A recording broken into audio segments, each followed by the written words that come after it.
Մեզ մոտ են ներկայացել իրական մարմնից ներկայացրել են քննչական կոմիտեի քննիչի որոշում, որի համաձայն պետք է թիվ քրեական վարույթով Միքայել Սրբազանին ձերբակալեն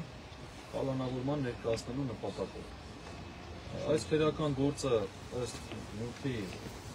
հարուցվել է ներքին գործերի նախարարության ոստիկանության համապատասխան վարչության կողմից ստացված հաղորդման հիման վրա այս թվականի հունիսի 17-ին մեջը առիթը նշված է 2024 թվականի փետրվարի 3-ին տված հարցազրույցի ժամանակ Միքայել Սրբազանի խոսքերին։ Իբրև իշխանությունը զավթել է սահմանադրական կարգը բռնի տապալելուն ուղղված հրապարակային կոչերի առաջ, 1 տարի մի քանի ամիս առաջ։ Ակնհայտ է, որ սա հակաեկեղեցական այս գործընթացի շրջանակներում է կատարվում։ Հիմա ընթացակարգը այսպես է լինելու, Միքայել Սրբազանը, երբ որ ներկանա քննչական կոմիտե, պետք է իրենք ներկայացնեն միջնորդություն դատարան կալանքի հարցը լուծելու համար, եւ արդեն դատարանում դա քննվելու է, դատարանը որոշի կալանավորելու թե ոչ։ Մեր գնահատմամբ սա ակնհայտ ապօրինի հետապնդում է, քրեական հետապնդում է, բայց հաշվի առնելով վերջի զարգացումները, բնականաբար այսպես իրան անդուր չենք նայում։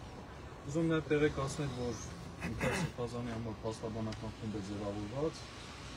մենք ամեն ինչ կանենք Միքայել Սրբազանի պաշտպանությունը իրականացնելու, իհարկե ձեր աղոթքների եւ ձեր աջակցության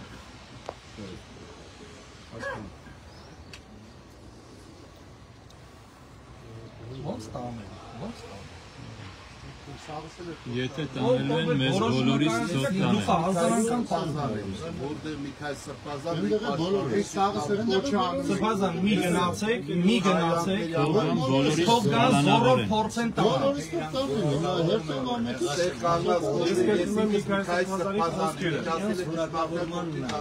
Սրբազան դուք մի գնացեք, թող փորձեն բոլորս գերում։ Սաղս է կոչը անում ենք ինձ հիմա։ Բոլորս գերում։ Գնանք ժողով անենք, մեր ժողով անենք, հարցեր ունենք քննարկելու, քննարկենք, որոշումներ կա։